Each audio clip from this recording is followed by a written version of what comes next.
Bonjour et bienvenue dans le studio des experts où on va parler de l'actualité de la semaine écoulée pendant à peu près 57 minutes. Et pour en parler, nous aurons 2 experts et 2 invités politiques. Et comme on respecte ici les règles sanitaires, on est évidemment espacé de plus d'1,50 m. Et comme expert, nous avons tout d'abord Aurore Pénois. Bonjour, journaliste à vivreici.be, le portail régional commun à l'RTBF et aux médias de proximité. Et à ses côtés, Yves Kengen. Bonjour, journaliste punk, entre autres, et pour Entre les lignes en particulier. Voilà. Alors depuis mercredi, c'est bas les masques à l'extérieur et retour dans les endroits confinés pour la culture, pour le sport, pour l'Horeca. Un souffle de liberté retrouvée, même si ce n'est pas toujours très, très clair au niveau de la communication. Reportage Adeline Bohin et Paolo Kuhn. Les superlatifs ne manquent pas quand on annonce aux Bruxellois la fin du port du masque. Génial, super, trop bien. Génial, on est heureuse. On va pouvoir vivre, on va respirer et ça va faire du bien. Car regardez ces images.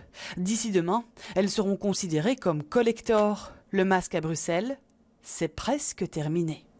Presque, car chaque commune doit désormais identifier les lieux à forte fréquentation où le masque reste obligatoire. On commence notre visite par Bruxelles-Ville. C'est déjà un travail qu'on avait dû faire l'année passée au moment où le port du masque n'était pas encore obligatoire partout. Donc on avait déjà regardé quelles étaient les artères les plus fréquentées, où est-ce que les artères étaient plus étroites et où le respect des distances de sécurité sanitaire était plus difficile. Et puis on réévalue avec la police, avec les autres communes, avec le service commerce. L'artère la plus fréquentée, la rue Neuve, est concernée, ainsi que les différents marchés. On passe à Saint-Gilles. Ici, pas de masque, sauf pour la chaussée de Waterloo, le Parvis, la chaussée de Charleroi et ma campagne. Anderlecht, qui dit marché des abattoirs, dit masque obligatoire. Mais alors, comment faire dans les rues limitrophes entre 2 communes ? Comme ici, un passage pour piétons et nous voilà dans la commune voisine. Dans un premier temps, la discussion qu'on avait eue avec la police et avec les gardiens de la paix était de dire qu'on ne le ferait pas, qu'il valait mieux se concentrer sur quelques artères importantes. Et puis, on a entendu que Saint-Josse le faisait et ça aurait été relativement absurde de faire uniquement un premier tronçon et pas la suite. Et puis, d'autres communes ont décidé de simplifier la règle, comme à Ixelles. Pas de masque dans l'espace public et de renvoyer à la responsabilité de chacune et de chacun en se disant, quand vous êtes dans des endroits où vous voyez qu'il y a beaucoup de monde, portez le masque comme vous le portez si vous rentrez dans un magasin ou si vous rentrez dans un transport en public, par exemple. 19 communes et autant de règles différentes. Bref, Bruxelles est encore loin d'être totalement démasquée. Et donc c'est plus simple, en tout cas dans les endroits confinés, où là la règle est à peu près la même partout dans toute la région. Mais pour les masques, ça diffère effectivement de commune en commune. Alors votre réaction à cette semaine de liberté retrouvée, Aurore Pénois? Je suis hyper contente évidemment, mais je crois comme tout le monde. Je croise encore des gens un petit peu inquiets, donc certains soit n'ont pas eu l'information ou préfèrent finalement encore être respectueux des règles qui pourtant ne sont plus d'application et continuer à garder le masque. Je remarque que ça n'a pas trop changé dans les transports en commun, tout le monde le porte bien, donc non, c'est chouette. J'espère qu'on pourra définitivement dire au revoir au masque en rue cet été à la rentrée, carrément. Est-ce que cet optimisme est partagé par Yves Kengen? Oui, plus ou moins. Je crois que l'été venant, les vacances s'annonçant, le gouvernement n'avait quand même pas trop le choix, ou le Codeco, que sais-je, que de lâcher un peu la bride sur le cou après la boom 1, la boom 2 au bois de la Cambre. Si cet État avait l'obligation du masque s'était poursuivie au-delà du printemps, on aurait eu peut-être une révolution populaire et je ne suis pas sûr que c'est ça que le gouvernement souhaitait. Mais ici, dans ce cas-ci, les chiffres sont à la baisse aussi, la vaccination est à la hausse. Oui, tout à fait. Il y a tous les arguments. Oui, mais on n'est pas encore à l'immunité collective. Donc il est fort possible que cette grande liberté recouvrée, le fait que les gens vont partir en vacances joyeusement comme si de rien n'était et s'entasser sur les plages, nous réserve peut-être une nouvelle vague de Covid à l'automne. Qui sait. Attention qu'on est aussi en extérieur et on pensait notamment aux fameuses sauteries là, il y a quelques mois et je pense plus spécifiquement au cas de la Bovry, certes à Liège, mais il n'y avait pas eu de remontée épidémique derrière ces événements, un peu comme la boum d'ailleurs. Donc Oui, pour l'extérieur. L'intérieur, je pense qu'on n'y est pas encore, effectivement. Il faudra attendre au moins l'immunité collective. Eh bien, à présent, on va accueillir nos deux invités politiques, deux députés bruxellois néerlandophones. L'un est dans la majorité régionale et communale, l'autre dans l'opposition régionale et communale, mais du même bord, au sein de la Vivaldi au fédéral, l'un du nord-ouest de Bruxelles et l'autre du centre. On les accueille.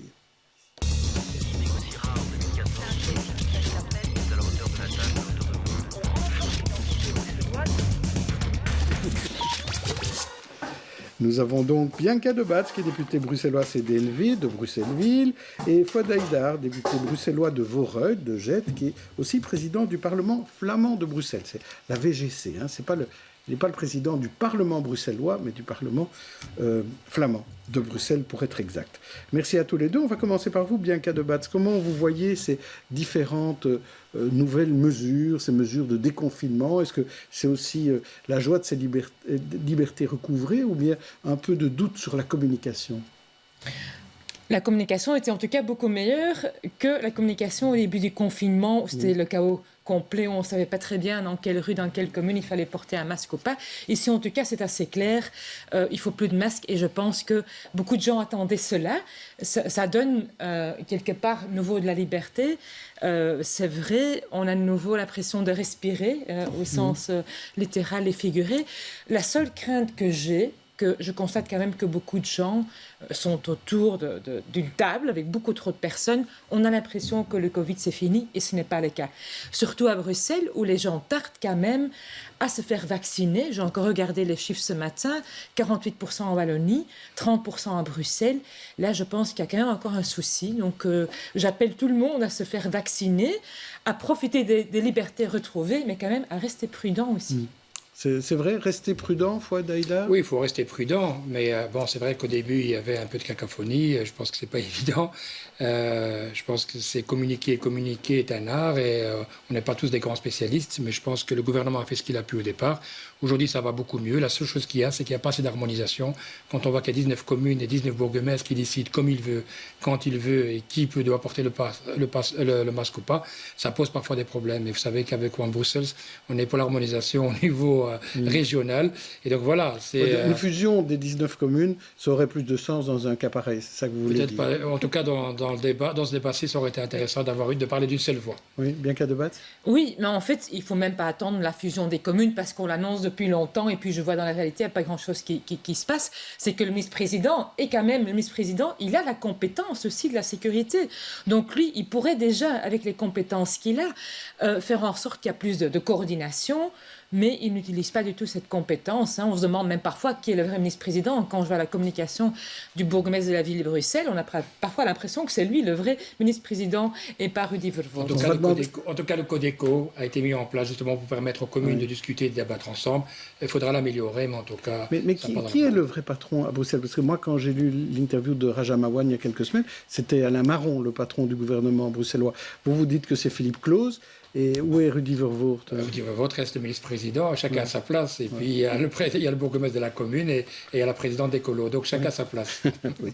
Alors, dans les vous parliez tout à l'heure, Bianca Debatz, de la problématique des terrasses, où on est peut-être un peu plus que 4, surtout avec les matchs des Diables Rouges et les matchs des autres pays aussi, parce que tout l'euro intéresse tout le monde. Aussi à l'intérieur, ces problématiques-là. Est-ce que vous trouvez qu'on est un peu trop dur au niveau des mesures? On aurait dû quand même être un petit peu plus je sais pas moi, on aurait dû accepter un peu plus de choses, notamment s'il y a de la purification d'air à l'intérieur. On a beaucoup parlé à un moment donné des plexiglas. Dans l'Oreca, ils étaient quand même assez tristes que tout le protocole ne soit pas amélioré. Je pense qu'on a trouvé un juste équilibre entre effectivement les libertés que tout le monde voulait, pouvoir quand même vivre à nouveau, rencontrer des amis, parce que beaucoup de gens, surtout à Bruxelles, sont isolés, c'est important. Mais en même temps, il reste quand même qu'il y a encore un risque sanitaire, un risque pour la sécurité de nous tous. Et donc, bon voilà, il a fallu trouver un équilibre. Mais soyons clairs, les restaurants sont nouveau ouverts, il fait beau, on peut prendre un verre sur la terrasse. Les centres culturels aussi, effectivement, sont à nouveau ouverts. Donc je pense que tout doucement, on retrouve la vie normale. Et la foire du Midi doit se tenir pour vous? C'est important qu'elle se tienne? Parce que là aussi, il y a énormément de monde. Ça, c'était une des grandes questions que j'avais posées au Conseil communal. Comment est-ce que vous allez gérer ces grands événements? La foire du Midi, c'est vrai, c'est en plein air. On sait que le risque est moindre, mais en même temps, s'il y a quand même des centaines de personnes qui sont à 2 cm, il y a un risque aussi. Donc, je suis très curieuse de voir comment la ville va gérer ça. Fodayda, vous passerez à la foire du Midi ou à Tomorrowland? Je passerai, oui, peut-être même les deux. Tomorrowland, je laisse pour mes enfants. Oui. Donc, on a posé simplement que des mesures ont été prises. Aujourd'hui, dans les terrasses, on peut à l'extérieur être plus nombreux que 4. Apparemment, on parle de 4, on parle jusqu'à 10 quand on est dans son jardin. Donc voilà, je me dis, il faut être prudent tout simplement. Je pense qu'il faut laisser aussi les gens être... je crois que les Bruxellois sont assez responsables. De temps en temps, les rappeler à l'ordre ne fera pas de mal. Je pense que les mesures, un peu de liberté fera du bien à tout le monde. Aurore Pénois. Oui, moi j'aimerais juste rebondir sur cette auto-flagellation envers Bruxelles de la campagne vaccinale n'avance pas assez vite et du coup les mesures n'avancent pas. Je voudrais juste rappeler qu'il y a cette histoire de doses qui étaient parties en Flandre et en Wallonie, qui ne sont toujours pas récupérées. Et en fait, elles ne sont pas parties en Flandre et en Wallonie. Pour être juste, c'est des Flamands et des Wallons qui se sont fait vacciner à Bruxelles. Et ça, c'est très très bien. Et qui ne sont pas dans la comptabilité. Voilà. Mais j'allais dire, avançons tous ensemble, c'est très très bien. Mais on a là cette impression que les Bruxellois ne veulent pas se faire vacciner. Les gens de ma génération et les plus jeunes pleurent, mettent en place toutes des astuces pour essayer de se faire vacciner le plus tôt. Alors oui, depuis hier, 18h, désormais, à partir de 31 ans, on peut se faire vacciner. Les listes d'attente, on n'a pas l'impression qu'elles fonctionnent, que Bruvax appelle des gens. Et donc voilà, j'en peux plus d'entendre de se dire « ouais, les Bruxellois ne veulent pas se faire vacciner » quand énormément de Bruxellois n'arrivent pas à se faire vacciner non plus. Yves Kenyel.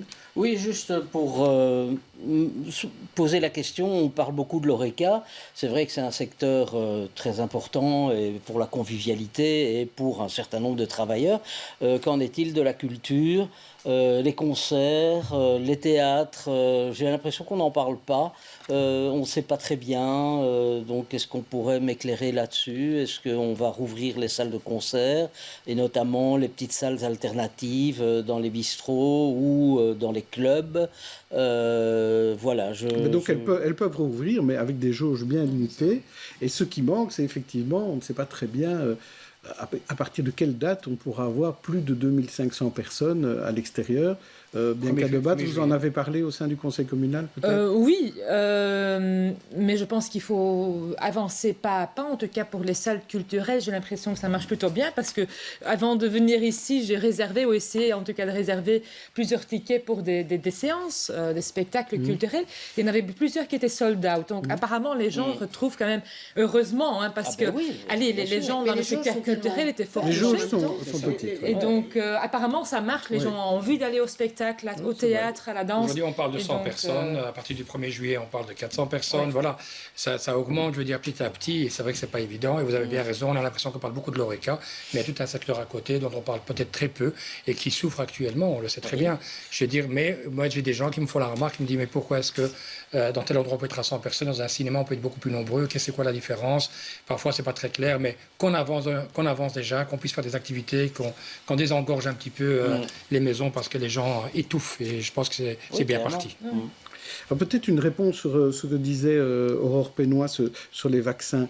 Est-ce que Bruxelles a eu raison de faire le pari de dire pour les listes d'attente, on ne les ouvre pas à tout le monde, mais on essaye de vacciner par couche d'âge, ce qui ne s'est pas fait du côté wallon et flamand. Est-ce que cette stratégie était la bonne, Fouadaïda? Moi, je pense que la population bruxelloise est très jeune aussi, donc je pense que ça va s'accélérer d'un coup. Je suis convaincu de ça. Mais d'autre côté aussi, il y avait vraiment une campagne anti-vaccin. À Bruxelles, on partageait, moi je recevais tous les jours des vidéos en toutes les langues, en français, en néerlandais, en espagnol, en arabe, en turc, vraiment toutes les langues que vous pouvez imaginer. On recevait comme ça des vidéos qui nous disaient, mais attention, pas de vaccination, ça va être dangereux. Donc je pense qu'au début, il y a eu beaucoup de gens qui n'étaient pas du tout motivés pour se faire vacciner.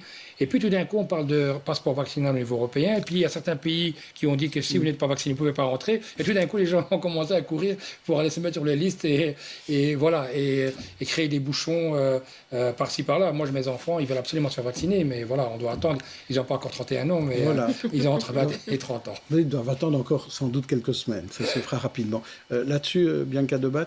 Oui, je répondre que les chiffres sont là. Je veux dire, en Wallonie, en Flandre, 1 sur 2 est vacciné. À Bruxelles, c'est 1 sur 3. C'est pas moi qui invente, c'est les chiffres officiels. Et donc, je déplore ça. C'est vrai, ce que Fouad dit, il y a eu une énorme contre-campagne, mais je déplore aussi quand même que le gouvernement bruxellois, je pense, a tardé à sensibiliser les gens.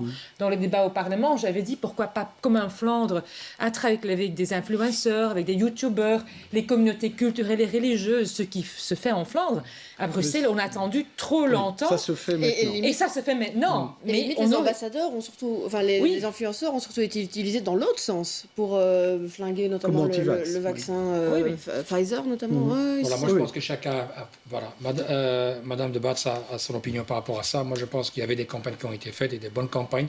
Peut-être qu'elles sont arrivées tardives. On pensait que la bonne volonté des gens allait se faire automatiquement en disant c'est normal. Et puis on a créé vraiment, je vous assure, les anti-vaccins étaient vraiment très très forts. Et allez-y pour corriger ça. Je ne pense pas que personne ne s'attendait à avoir une pression aussi forte. Maintenant, on espère effectivement que les gens iront en masse se faire vacciner. Pour ceux qui veulent se faire vacciner, parce qu'il ne faut pas oublier, ce n'est pas obligatoire. On ne va pas tirer les gens par les cheveux non plus. Il faut rester réaliste. Hein.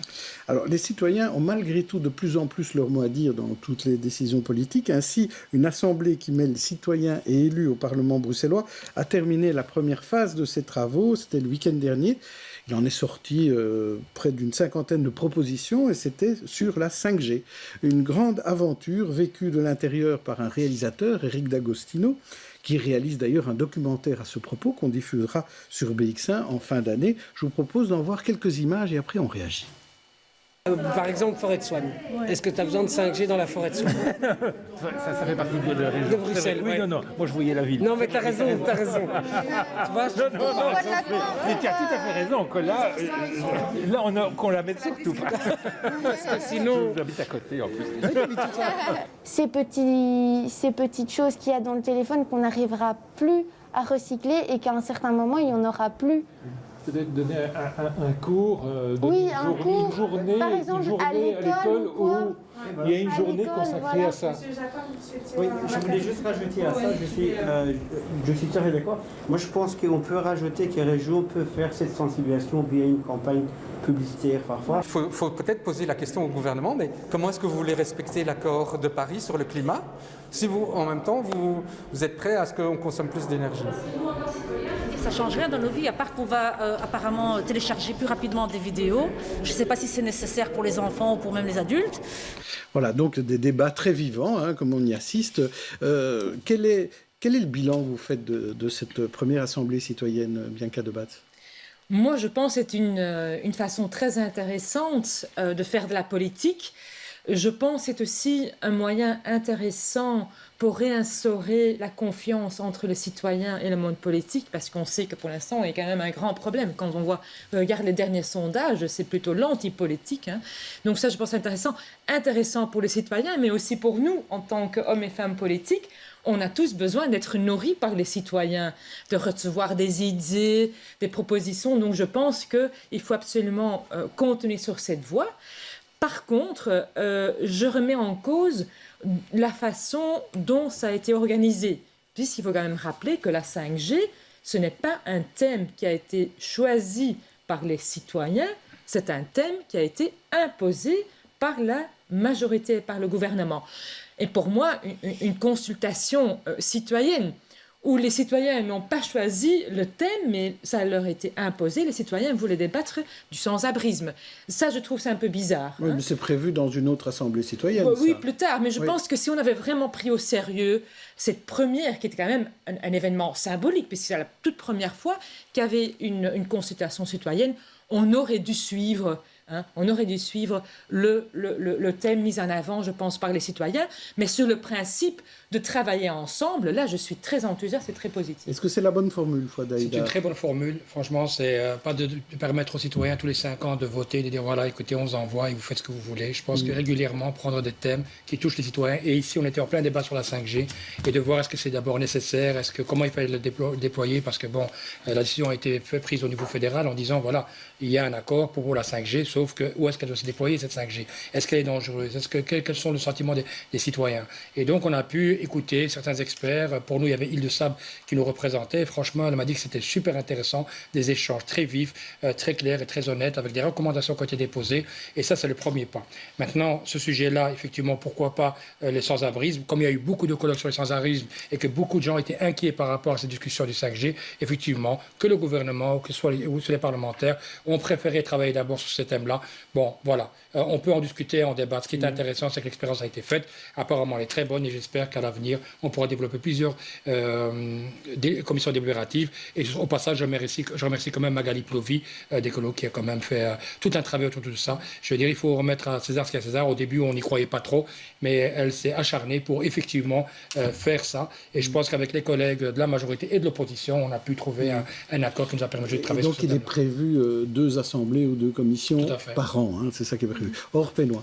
Oui, je voulais juste dire qu'au fait, au final, certes, ça a été mené par la majorité, mais il y a eu vite une adhésion du côté de l'opposition aussi. Je trouve effectivement assez intéressant et je trouve ça même plutôt extraordinaire qu'enfin on puisse accéder à ce genre de discussion. Peut-être aller à l'avenir à une étape un peu plus loin, puisque c'est surtout des recommandations qui ne sont pas obligées d'être suivies non plus. Peut-être un meilleur cadrage. Parce que mais il y aurait une évaluation, hein, dans 6 mois. On va évaluer, on va voir parmi les recommandations, qu'est-ce qui est traduit dans des textes, hein. Voilà, oui, et peut-être un meilleur cadrage, puisqu'on voyait justement dans les recommandations, il y a aussi des choses qui partent un peu dans tous les sens. Et enfin, mais là c'est plus un avis personnel, parce que j'avais été aussi sollicitée sur les 10 000, parmi les 10 000 personnes sur la consultation. Et vous avez refusé ? Alors pourquoi est-ce que j'ai refusé alors que vraiment je veux y aller et je pense que plein de gens vont être dans la même position que moi? Pourquoi faire ça en plein milieu de l'été? Ça, c'est sur la 2e assemblée. La 2e, c'est en fait elle qui commence ici fin du mois. Oui, mais si on vous choisissait comme juré d'assises, est-ce que vous pourriez choisir le moment où a lieu le procès? Oui. Non, mais voilà, mais parfait, je trouve ça génial. Mais c'est une bonne remarque dans le choix. Est-ce que le choix est dirigé? Parce que est-ce que les gens qui participent à ces assemblées, est-ce que ce n'est pas des gens qui sont un peu convaincus du thème, par exemple, et qui ont leur mot à dire? Fouadaïda. Tout à fait, il y avait un tirage au sort, il y a 10 000 personnes qui ont été choisies. Là-dedans, il y a un comité qui envoie un courrier, il fallait faire sa sélection, dire oui, j'accepte pas, il y avait aucune obligation. Et les gens qui étaient là, franchement, c'était des gens divers. Donc moi, je vous dis, Île de Sable, c'est une dame qui adore la critique, qui est journaliste, que vous connaissez certainement, qui a toute sa vie carrière de journaliste, et franchement, elle a adoré la manière dont les citoyens vraiment bougeaient autour de ce thème-là, et on ne leur coupait pas à tout bout de champ la parole. Dans Versus, on avait dans Toujours plus d'actu, pardon, on a fait un débat avec une des citoyennes qui a participé, et elle dit, moi... j'ai changé d'avis, en plus, en écoutant parfois des experts par rapport à ce que je pensais. Oui, bien qu'à Je pense même que certains membres du gouvernement espéraient arriver à d'autres conclusions. Parce que moi, quand même, l'impression que j'ai eue, en vouloir absolument mettre la 5G comme premier sujet, c'était quand même encore une manœuvre pour retarder l'arrivée de la 5G. Hein. Ce que je vous rappelle... C'était une manœuvre des écologistes, c'est ça que vous voulez dire? Oui, parce qu'il n'y a pas d'accord au gouvernement, soyons clairs. Le VLD veut absolument, moi aussi d'ailleurs, que la 5G arrive. Je veux dire, on est vraiment la traîne en Europe. En 2019 déjà, il y avait un accord, parce que j'étais quand même au gouvernement aussi, il y avait un accord avec tous les opérateurs télécoms pour dire il faut la 5G. La 5G, ça crée des emplois, des start-up. 2 ans plus tard, on n'est toujours pas plus loin. Et donc, on sent très bien que les écologistes, effectivement, font tout pour retarder la 5G, ce que je déplore. Et maintenant, en choisissant ces thèmes, ça, bien sûr, pas fait avancer la chose. Donc, j'espère que le gouvernement va enfin, maintenant, décider en faveur de la 5G, puisque c'est quand même une ministre fédérale, Groen, qui a quand même autorisé la 5G. Oui, bien sûr. Elle est très courageuse. Petra de Zotte, d'ailleurs, que j'admire beaucoup, une femme extraordinaire. Effectivement, elle n'est pas du tout sur la même longueur d'onde que les écologistes à Bruxelles. C'est quand même remarquable. Madame Petra Sutter a été très très claire par rapport à ça, en disant que Écolo a accepté l'accord de gouvernement. Il savait très bien ce qu'il y avait dans cet accord de gouvernement, et ce point-là a été bien mis dedans. Donc on ne peut pas venir souffler le chaud et le froid. Il y a eu un débat au niveau du Parlement bruxellois. Les conclusions ont été tirées, enfin des recommandations ont été déposées. Voilà. Si elles ne vont pas dans le sens, tant mieux. C'est que Mme de Batz dit aussi, elle ne va pas dans le sens du gouvernement, ou à l'encontre du gouvernement. C'est que c'était démocratique. Oui. Yves Kenguet, pour conclure sur ce chapitre. Oui, Concernant les assemblées citoyennes formidables, moi j'en parlais déjà il y a 15 ans quand j'ai fait mon bouquin sur le développement durable. Donc c'est pas une idée neuve, il a fallu vraiment beaucoup d'années pour que ça s'instaure. Et après il faut voir ce qu'il en ressort, parce qu'il faut prendre l'exemple de l'Assemblée citoyenne française qui a fait 150 propositions pour le climat, et tous les résultats sont en train de se déliter lors de la mise en œuvre. Donc on va arriver finalement à quelque chose de une coquille vide. Alors pour ce qui est du débat sur la 5G, je trouve ça d'une hypocrisie terrible, parce que on sait très bien que la 5G va être installée, c'est irrévocable, elle existe déjà dans tous les pays limitrophes. Les entreprises, l'AFEB, le VOCA, Agoria poussent parce que voilà, on doit rester compétitif. C'est le monde économique capitalistique qui veut ça. Donc les dés sont pipés, ça ne sert à rien de consulter les gens sur la 5G. C'est vraiment d'une hypocrisie terrible, et je pense qu'effectivement le sans-abrisme est un sujet beaucoup plus actuel à débattre avec les citoyens. Mais il va être traité cet été. Donc ici on parle du déploiement de la 5G, donc il faut faire la différence quand même. Est-ce qu'il va être déployé sur tout Bruxelles, ou est-ce qu'il y a simplement des parties de déploiement? Oui, mais c'est un débat, mais non, c'est important. Elle sera déployée partout, qu'est-ce que vous voulez? C'est comme la 4G, à un moment donné, il y a un maelstrom qui débat, vous ne pouvez rien faire pour l'arrêter. Les citoyens et les élus qui participaient. Et ce sera intéressant de refaire ce débat dans 6 mois, de voir qu'est-ce qui sera resté effectivement de ces différentes résolutions. Alors à présent, je vous propose de passer à nos têtes d'affiche. Tous les deux, je vous propose une galerie de portraits de personnalités qui ont fait l'actualité de la semaine. À vous de choisir celui qui vous inspire, alors en bien ou en mal. On commence par Fouad Haïdar.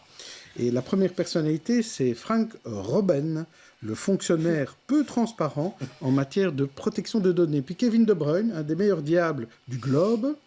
Banksy, graffeur invisible mais très exposé. Et enfin, Ratko Mladic, le boucher des Balkans, recondamné en appel par le tribunal international de La Haye. Alors, on choisit Franck, Kevin, Banksy ou Ratko. Qui choisissez-vous, Fouad? Écoutez, on est dans un moment positif. On va rester sur Kevin De Bruyne. Vous ne prenez pas de risque. Hein. C'est pas que je ne vais pas prendre de risque. On a la période. Je ne suis pas un grand sportif, mais j'aime bien le football. Donc, et voilà, je leur souhaite le meilleur et j'espère qu'ils vont faire vibrer notre pays. La seule chose qu'il y a, c'est qu'on doit porter un masque ou pas quand on va aller sur le terrain. sur le grand écran pour aller voir effectivement nos joueurs belges, et j'espère que ça va nous redonner un peu d'union. En tout cas, chez soi, il ne faut pas de masque. Déjà, si vous regardez ça chez vous, alors peut-être sur la Grand Place, au moment où on fera la fête, au moment de la finale que l'on gagnera contre la France. On verra avec Hervé Doyen, on va voir avec Hervé Doyen, notre bourgmestre Agette, est-ce qu'il va nous mettre des grands écrans, comme il l'a fait la dernière fois, où on a pu vraiment passer un très très bon moment. Pour l'instant, c'est pas possible. C'est vrai que c'est pas possible. On va voir. Alors, et vous, Bianca Debatz, nous vous proposons 4 autres personnes. Tout d'abord, Naftali Bennett, le futur Premier ministre israélien, tombeur de Bibi. Jacques Mouscal, le sculpteur culte sacrifié par Interparking. Dixie Dansercourt, souvent aux côtés d'Alain Hubert, l'explorateur qui est décédé cette semaine. Et Jürgen Konings, le militaire invisible et très recherché. Qui choisissez-vous, Naftali, Jacques, Dixie ou Jürgen? Que des hommes. Hein. Que des hommes, oui, justement, c'est ça que j'allais remarquer. Ça dépend des semaines. Mais pourtant, il y a quand même pas mal de femmes aussi dans l'actualité. Mais bon, voilà. Comme je dois choisir, j'ai choisi Dixie Dansercourt. Parce que je pense qu'on a tous été très touchés par la triste nouvelle, sa disparition. C'est quelqu'un qu'on connaissait tous comme un homme qui était extrêmement passionné, un vrai aventurier, qui nous a appris beaucoup aussi sur le pôle Nord. C'est vrai qu'on n'a pas tous beaucoup de connaissances sur ce sujet. Et je pense que toutes nos pensées sont aussi avec sa famille, parce qu'on sait, c'est encore dans la presse aujourd'hui, que son corps ne sera malheureusement pas repatrié, puisque c'est trop dangereux. Et donc, je pense que ça doit être une épreuve terrible. Déjà, il y a son décès, mais aussi que la famille ne pourra pas revoir le corps de Dixie Dansercourt. Je pense que ça doit être affreux pour sa famille, et c'est vraiment une grande perte pour beaucoup de chercheurs et pour le monde scientifique et pour beaucoup de Belges. Et alors, vous parliez tout à l'heure de Kevin De Bruyne, enfin, pour parler un peu des Diables, mais il y a un autre joueur parmi les Diables Rouges, il y a un certain Philippe qui a reçu son maillot des Diables Rouges, c'est le roi, qui a reçu des mains d'Eden Hazard un très beau maillot, donc avec son prénom en néerlandais, je suppose que ça vous a fait plaisir, et le numéro 1, un maillot, donc c'est lui, on n'est pas sûr qu'il va marquer des buts, mais en tout cas là, il est avec l'équipe, il sera peut-être pas sur le terrain. Et quel est votre pronostic pour l'Euro 2020 qui a lieu en 2021, Fouad Haïdar? Écoutez, on est 100% derrière nos Belges. Dans le reste, écoutez, moi je reste positif. Je pense que la dernière fois, on s'est fait avoir par les Français, mais cette fois-ci, on va se venger. On va se venger. Ouais. Bianca Debatz, vous, votre pronostic en la matière, qu'est-ce qu'on dit à la maison chez vous? Je dois avouer que j'y connais pas grand-chose en foot. J'ai bien sûr un mari et un fils qui regardent et bon, ils vont tous supporter, on dit ça, supporter bien sûr le Diable Rouge.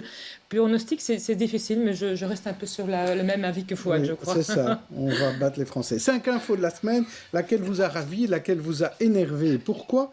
D'abord, cette question de short et de top crop dans les écoles. La vaccination des adolescents qui pose parfois question, Emmanuel Macron qui s'est fait gifler, l'accord des 10 sur le salaire minimal ou l'impôt mondial pour les multinationales dont on parle de plus en plus, cet impôt de 15%. On commence par vous, Bianca Debatz. Quelle est l'info là-dedans qui vous a énervé ou qui vous a fait plaisir? Je sais pas. Oui, mais écoutez, je vais prendre le premier sujet, short et top à l'école, parce que le débat a commencé dans l'école de mon fils. Ah. Oui, qui était d'ailleurs lui-même aussi, il était assez fier qu'il avait été sur certaines chaînes en Flandre en tout cas pour exprimer son avis. Et je lui ai dit bien sûr, mais quelle est ta position? Je trouve ça assez intéressant. Il m'a dit, c'est normal quand il fait beau que les gens s'habillent en tenue un peu plus légère, mais il trouvait lui-même que c'était pas juste qu'on ne faisait pas les mêmes remarques aux garçons que les remarques qu'on faisait aux filles. C'est là que le débat a commencé, qu'il faut un certain dress code à l'école. Bien sûr, on a ça aussi, j'espère, au Parlement, au travail, mais pourquoi faire la différence? Pourquoi est-ce qu'une fille ne pourrait pas déboutonner sa chemise alors que, mon fils disait, il y a beaucoup de garçons dans la classe, on voit leur slip qui dépasse le short. Et donc, j'étais contente, je me suis dit, là, j'ai quand même réussi un tout petit peu à faire passer le message de féminisme à la maison, parce que pour lui, je trouve, pour un garçon de 15 ans, je trouvais qu'il gérait ça assez bien. Chez vous, les ados, qu'est-ce qu'ils disent Moi, c'est très clair. Les ados, ils disent, surtout les filles, elles me disent, je comprends pas, les garçons peuvent venir avec un Marcel à l'école et nous, on ne peut pas s'habiller comme on veut. Voilà, c'est-à-dire, le problème, c'est qu'on focalise tout le temps sur les filles. Tantôt c'est trop, tantôt c'est trop peu. Donc, il y a toujours un problème, en fait. Mais le père est pour les crop tops à l'école? Je ne pense pas que j'ai quelque chose à dire. Bon. mais choisissez une autre info, alors, Fouad Haïdar. L'accord des 10 sur le salaire minimal, c'est déjà un pas vers une bonne solution. Je pense que le pouvoir d'achat, c'est vraiment le gros problème que nous avons aujourd'hui. Les gens ont besoin de revalorisation salariale et je pense qu'ici, il y a un accord, tant mieux. Il faut encore aller plus loin, mais je pense qu'on est bien parti. Il vaut mieux un accord minimal que pas d'accord du tout? Tout à fait, je pense. C'est déjà un pas en avant et puis la prochaine fois, on demandera un peu plus peut-être. J'ai une petite question bonus pour tous les deux. D'abord, sur la friche Josaphat, qui semble déchirer un peu la majorité régionale, entre écolos, d'une part, qui remet en cause ce qui est prévu par la région et la commune, où ils sont dans les majorités. Qu'en dit One Brussels, Vorreut et... Écoutez, nous, par rapport à très clair, j'ai encore discuté avec Els Rochette par rapport à ce dossier qu'elle suit. Effectivement, il y avait trop de béton. Voilà, ligne. Il fallait revoir cette copie et je pense qu'il y a eu des critiques nombreuses de citoyens, de riverains et d'autres politiques sur l'opposition de la majorité. Et tant mieux que voilà, c'est pas un texte figé et qu'on en discute. Et apparemment, la copie qui va arriver, il y aura beaucoup plus de verdure, mais il faut comprendre qu'on doit créer du logement aussi et qu'on a besoin de logement à Bruxelles. Ça doit être mieux équilibré. Ça doit être mieux équilibré. Il faut du logement à Bruxelles. Il faut revoir la copie. Mais il faut revoir la copie et je pense que le gouvernement montre la bonne direction. Je suis content que, je vous dis, tout à l'heure, j'ai encore envoyé un petit SMS à ma collègue Els Rochette et elle me confirmait effectivement qu'ils vont revoir leur copie. Bianca Debatz, là-dessus, sur la friche Josaphat? Mais je suis contente que le gouvernement a enfin évolué dans le dossier, parce que c'est aussi ma position qu'il faut un meilleur équilibre. Il faut du vert, des espaces verts, ça manque cruellement à Bruxelles, notamment dans certains quartiers. Mais je partage aussi l'avis de M. Haïdar qu'effectivement, il faut des logements. Quand on sait qu'il y a toujours 40 000 personnes sur une liste d'attente pour un logement social, on ne peut pas dire qu'il ne faut pas construire du logement. Donc, meilleur équilibre. Je me demande pourquoi le gouvernement a pris autant de temps pour venir enfin à cette décision, qui serait, je pense, maintenant quand même une décision finale, je l'espère. Mais je pense que c'est un bon compromis, ce que nous, on proposait déjà depuis quelques mois. Un autre point où vous ne serez peut-être pas d'accord tous les deux, c'est le secrétaire d'État CDNV, Sami Mehdi, qui a annoncé qu'il voulait revenir avec la notion de visite domiciliaire dans les familles hébergeuses de migrants. Comment on explique ça au CDNV, Bianca Debatz ? Mais tout d'abord, c'est une note qui a fuité et je pense que ce genre de débat et de solutions qu'on va devoir trouver, ça ne se fait pas autour d'une table, d'une plateforme de télé, ça se fait autour de la table du gouvernement. Donc, il faudra, comme je disais, trouver une solution, mais je pense que c'est important pour nous. Ça peut être une solution, mais il faut quand même regarder aussi la note dans l'ensemble, puisque maintenant on focalise très fort sur une phrase dans cette note. Je constate quand même que Sami prouve une fois de plus qu'il faut réconcilier, ce qu'il fait d'ailleurs, je dirais des principes humanitaires, mais aussi être sévère. Et donc, je pense qu'il faut les deux. C'est déjà ce qu'on entendait dans le précédent gouvernement. Ça, oui, on ne le faisait pas vraiment. Ce que Sami propose aussi, quand vous lirez la note, c'est par exemple de ne plus enfermer des mineurs dans les centres fermés. Ça, il serait temps, quand même. Oui, mais il serait temps, mais personne ne l'a fait, monsieur. Personne ne l'a fait. C'est Sami Mehdi, quand même, CDNV, qui le fait et qui le propose dans la note. Ce qu'il propose aussi, c'est plus de centres d'accueil. Ça aussi, il était grand temps, mais personne ne l'a fait. Donc, je pense qu'il faut voir la note dans l'ensemble et discuter autour de la table. Écoutez, chacun ses priorités. Apparemment, il n'a pas d'autre chose à faire. Apparemment, je ne comprends pas. On est en train de discuter sur les grèves de la faim, qu'il y a des milliers de gens qui sont en train de demander la régularisation par rapport aux sans-papiers. On a une situation très difficile. Les gens sont là depuis 10 ans, 15 ans, qui ne demandent simplement des critères clairs. Ils ont souffert avec le gouvernement précédent. Aujourd'hui, on doit ouvrir ce débat-là, qu'il mette son énergie pour trouver des solutions pour ces gens-là qui sont sans papier aujourd'hui et qui souffrent actuellement et qu'on demande des solutions avec des critères clairs tout simplement. Donc, au lieu de perdre son temps avec autant d'énergie sur une note pour dire comment je vais aller chercher dans chaque coin telle ou telle personne qui n'a pas de papier et qui a refusé un entrée du territoire, surtout en période de pandémie où les gens ne peuvent même pas voyager. J'ai dit on ne peut même pas les envoyer, on peut même les expulser. Je dis pourquoi perdre autant d'énergie pour les mettre dans les centres fermés et attendre qu'ils soient régularisés. Il y a une grosse partie qu'on pourrait régulariser. Il faudrait en parler, il faudrait en débattre. En tout cas, ces gens souffrent, ils sont là. L'administration a mis des années avant de répondre aux gens et puis à un moment donné, on donne le territoire. C'est très difficile quand on est là 5, 6, 7 ans parfois à attendre. Je connais très bien ce matière. Je vous dis, le droit des étrangers, c'est quelque chose qui est quand même, dont j'ai été spécialisé pendant des années. Je connais très bien cette matière. Je vous assure qu'il y a des gens qui ont fait des procédures. Il fallait leur dire au départ, c'est 6 mois. C'est oui ou c'est non. On les a laissés pendant des années. Et puis aujourd'hui, on leur dit, on va vous chercher où vous êtes, mais on va les envoyer où? Si on les arrête aujourd'hui, ces gens-là, on ne sait pas les expulser. Ni au Maroc, ni en Turquie, ni dans quel pays, parce qu'il n'y a pas de vol. Donc on va les mettre en prison, on va les mettre dans les centres fermés. Ça va coûter l'argent à la collectivité. Ça ne sert strictement à rien. En tout cas, vous n'êtes pas d'accord sur ce point-là, c'est assez clair. Je vous propose de passer à notre sujet suivant. Vous parlez de Brussano. BX1 a révélé début de semaine que 4 associations chargées des formations pour la première ligne coûtaient moins cher que la fusion de ces 4 entités prévues pour diminuer les coûts de l'ensemble et améliorer le rendement. Cet ensemble, cette fusion, ça s'appelle justement Brussano. Résumé avec Maël Arnaud-Ducène et Nicolas Skenartz. En 2019, 4 structures qui gèrent les soins de santé de première ligne fusionnent, deviennent Brussano, une ASBL subsidiée en majeure partie par la COCOM. En théorie, l'objectif est ici de faciliter les usagers et surtout rationaliser les coûts. En pratique, par contre, la ASBL perçoit aujourd'hui plus d'argent public qu'avant, mais la direction se défend. Pour le moment, je ne pense pas que nous coûtions plus cher qu'avant, mais nos missions ont évolué. Notre subside structurel est identique, mais nous avons en plus des subsides temporaires pour des missions ponctuelles, alors peut-être que cela gonfle le montant global. Ensuite, 2 équipes de soins palliatifs semblent réaliser des missions similaires à celles de Brussano. Elles sont financées par Iriscare, alors que Brussano est subsidié par la COCOM, ce qui pose question du côté du MR bruxellois. On constate qu'en parallèle, d'autres structures, a priori avec un objectif similaire, ont été créées et elles-mêmes sont financées par Bruxelles dans son ensemble, ce qui en réalité jette un flou artistique assez puissant sur le financement mais aussi l'opérationnalité de toutes ces ASBL à Bruxelles. Pour la COCOM, ce n'est pas aussi simple, les 2 services prestent en fait des missions différentes. La mission de Brussano c'est d'aider les médecins, les infirmiers, les assistants sociaux, les kinés de Bruxelles à mieux fonctionner ensemble. Et dans cette mission-là, il y a un volet qui a trait aux soins palliatifs.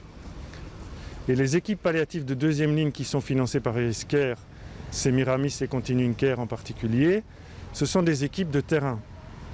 Des infirmiers, des assistants sociaux, des psychologues. À noter aussi qu'aucun contrat de gestion n'a été réalisé depuis le début de la SBL, notamment à cause de la crise sanitaire. Le projet a dû être retardé, mais devrait aboutir dans les prochaines semaines.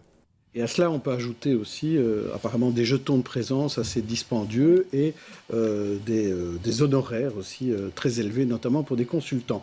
Alors, Bianca Debatz, on en a parlé en commission de santé cette semaine. Ça vous paraît être une gestion vraiment à côté de la plaque, un nouveau scandale ? Quand même, ça a l'air.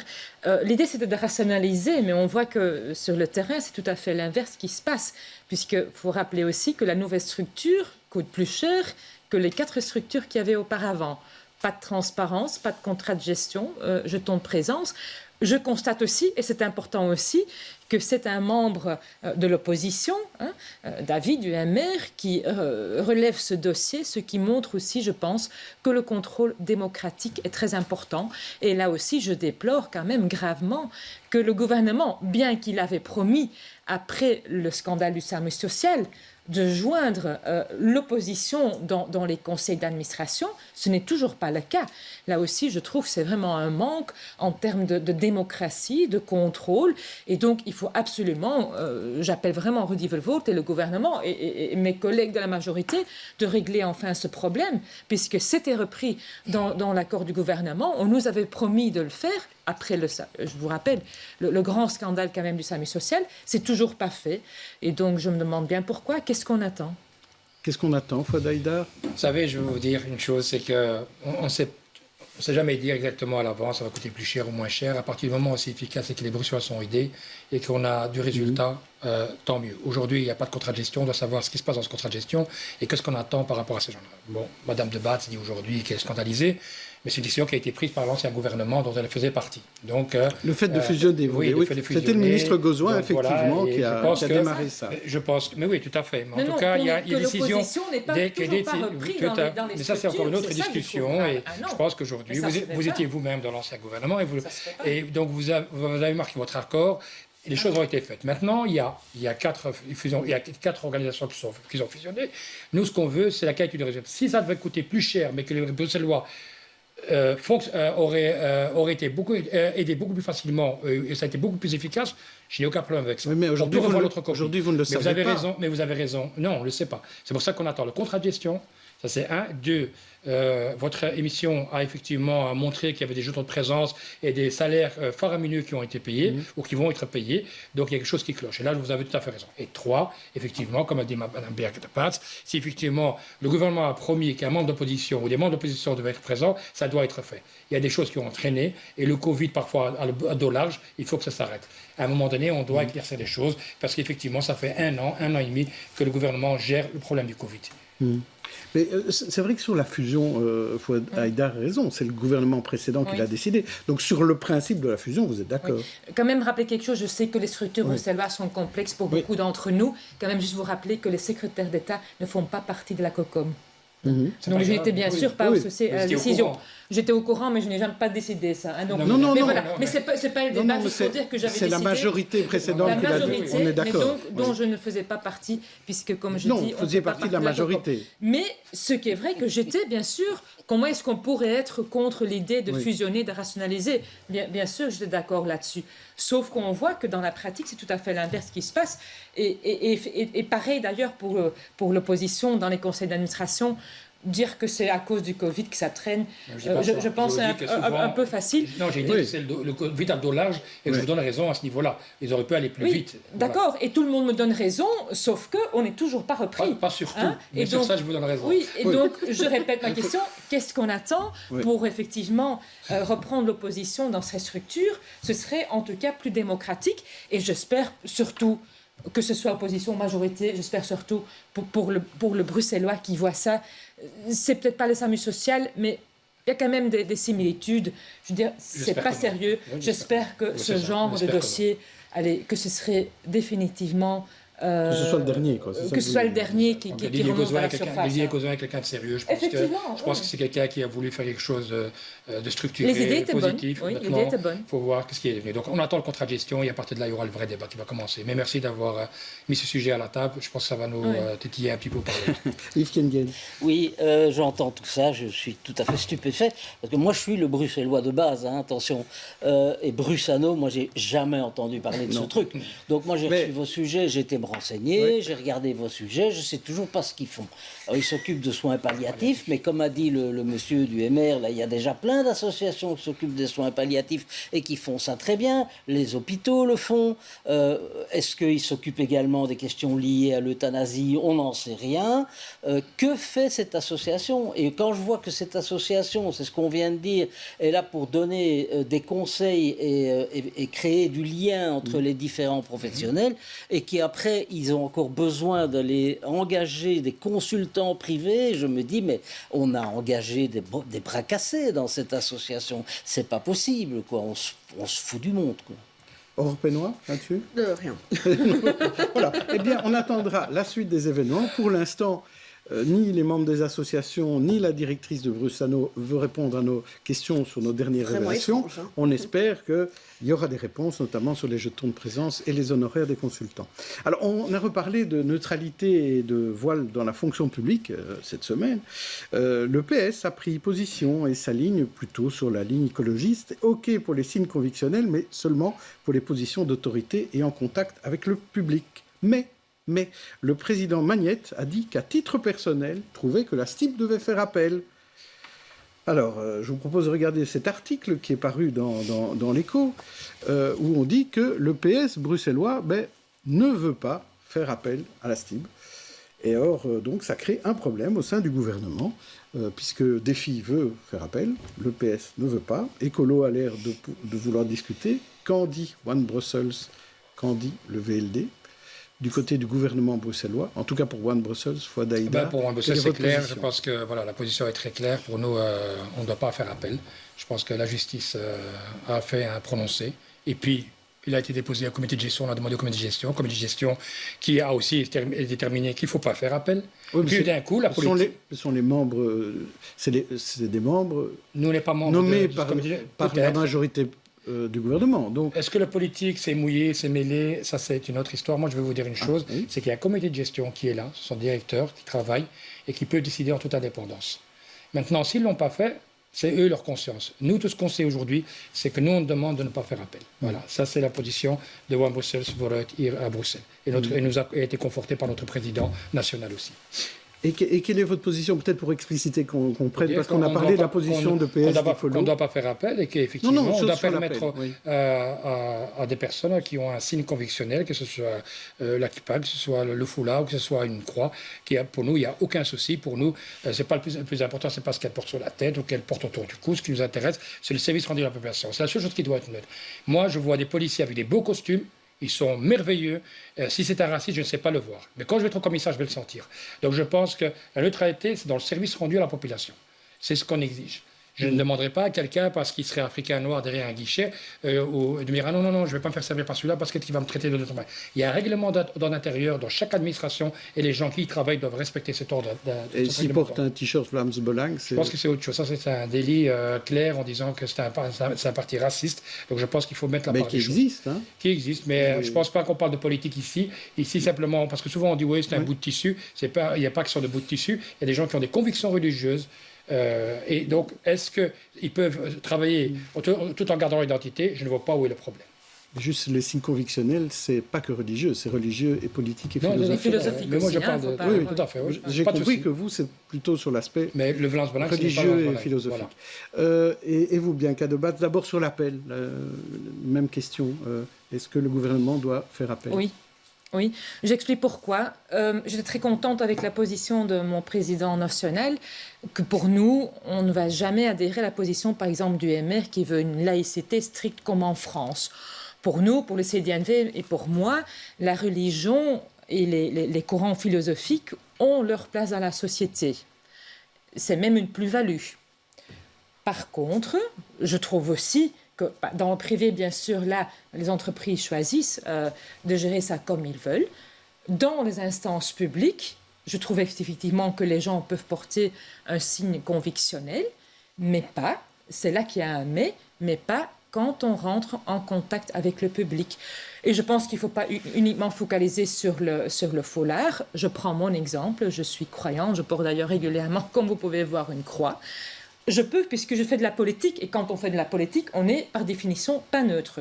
Supposons qu'un Comme jour... Maïnour Ozdemir qui portait un signe convictionnel. Voilà. Supposons qu'un jour, je devienne fonctionnaire de la ville de Bruxelles, que je travaille au guichet état civil, et que quelqu'un vienne me voir pour demander un formulaire, par exemple, pour l'euthanasie. Est-ce que cette personne va se sentir autant à l'aise quand il me voit avec ma croix que quand il a une personne devant moi qui n'est pas uniquement neutre dans la fonction, dans les gestes, mais aussi neutre dans les apparences. Et donc c'est pour ça que je dis, oui, la place où la religion occupe bien sûr une place importante. Il ne faut pas dire, voilà, tout ça c'est dans la sphère privée. Non, ça peut avoir une place dans l'espace public, mais quand on rentre en contact avec le public... Donc vous êtes d'accord avec la position du PS, en fait, c'est ça? Grosso modo. Grosso modo. Et alors, est-ce qu'il y a des discriminations vis-à-vis des néerlandophones? Parce que là, souvent, on entend au moment des élections beaucoup de partis néerlandophones à Bruxelles qui se plaignent de cela. Donc ici, on parle de neutralité. Est-ce que la fonction publique est neutre à Bruxelles vis-à-vis des néerlandophones, Fouad Haïdar? Écoutez, je ne pense pas qu'on peut parler de discrimination comme on le parle du premier sujet qu'on va discuter maintenant.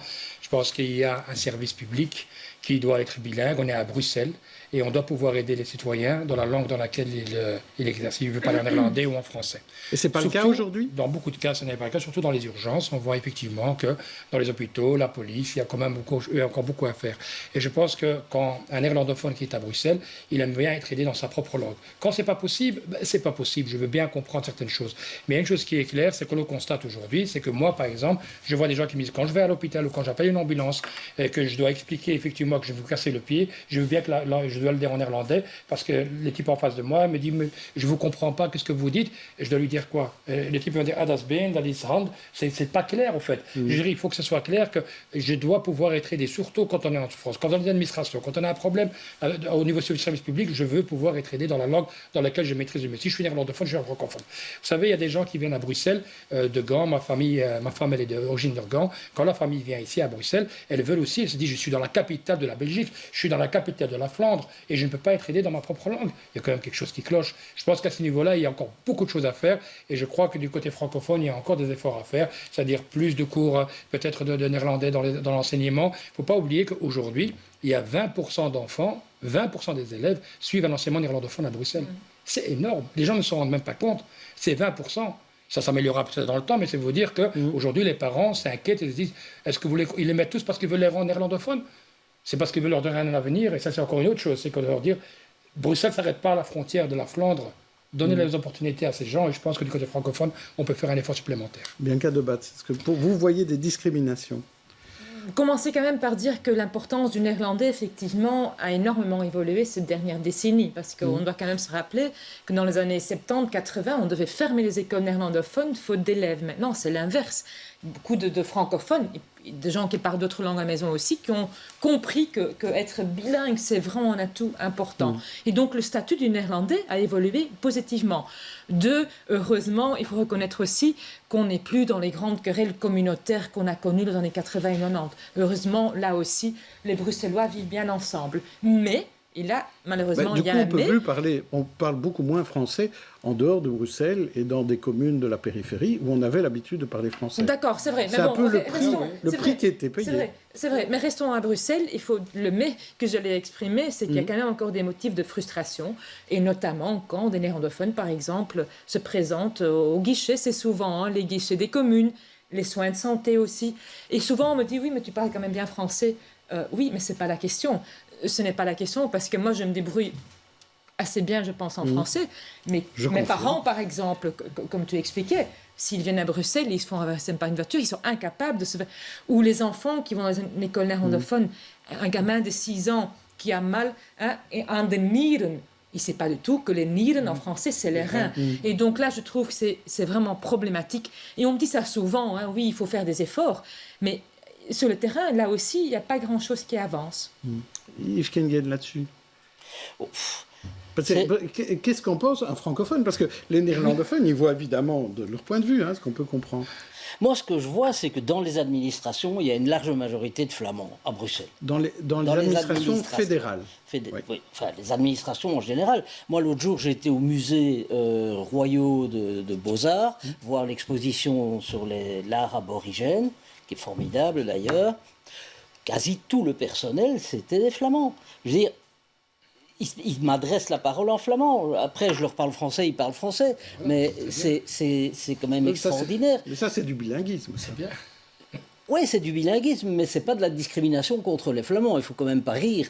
Est-ce que je dois vous rappeler que la surreprésentation flamande au Parlement bruxellois, les accords du Lombard de 2001, il y a 8000 fonctionnaires flamands qui travaillent à Bruxelles, alors qu'à peine 5% d'entre eux y habitent. Donc, dire que les Flamands sont discriminés à Bruxelles, ça me paraît quand même un peu tiré par les cheveux. Non, c'est moi qui le disais à titre un peu provocateur. Sauf qu'il y a quand même, je pense... Peut-être qu'ils vous parlent parce qu'ils croient que vous êtes flamand, peut-être. Ils se sont dit, voilà. Oui, c'est vrai. Il a une tête de flamand. Je pense quand même que monsieur fait un peu une erreur dans la logique, puisque Beaux-Arts, c'est une institution privée. Ce n'est pas du tout comparable aux instances communales et voir aussi le réseau hospitalier, qui là, par contre, doit être bilingue et où ce n'est pas le cas. Oui, la Z, c'est pas toujours le cas non plus. L'UZ est une institution, monsieur, est une institution monocommunautaire néerlandophone et ne tombe pas sur la législation linguistique. Oui, mais alors là, 80% de son public est francophone. Vous entrez... Oui, c'est normal, puisque 80% de la population bruxelloise est francophone. Il parle français, ne vous inquiétez pas. On va passer à nos coups de cœur à présent.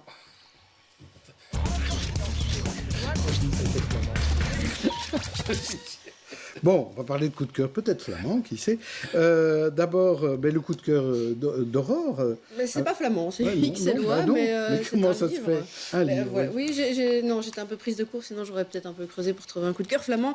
Célestine, c'est un ouvrage que je vous recommande, mais plus que chaudement, c'est une bonne surprise. C'est un premier ouvrage d'une XLOise, Sophie Waters, qui à la base était artiste peintre, donc sans transition. C'est extraordinaire, c'est vraiment extraordinaire. Ça mêle de l'actuel avec du ressenti féminin, mais aussi bien ancré dans les choses. Enfin, je vends ça très mal, mais allez l'acheter, franchement. Voilà. Oui, et alors il y a une citation d'Amélie Nothomb. Ah, elle a adoré. Elle dit « Ton texte m'a bouleversée, je n'ai pas pu m'arrêter, je te dois une nuit blanche ». Alors c'est vrai, comme les romans d'Amélie Nothomb, c'est pas trop long. C'est court, et donc ça se lit d'une traite. David Courrier me l'a confirmé. Alors, et vous, Yves Kenguyen, vous voulez aussi parler d'un livre? Oui, je voulais aussi parler d'un livre. Malheureusement, je ne l'ai pas avec moi parce que je l'ai on va voir sa prêté couverture. Tellement je le trouvais bien. Donc c'est un vrai page-turner, c'est le livre de notre confrère Alain Lallemand.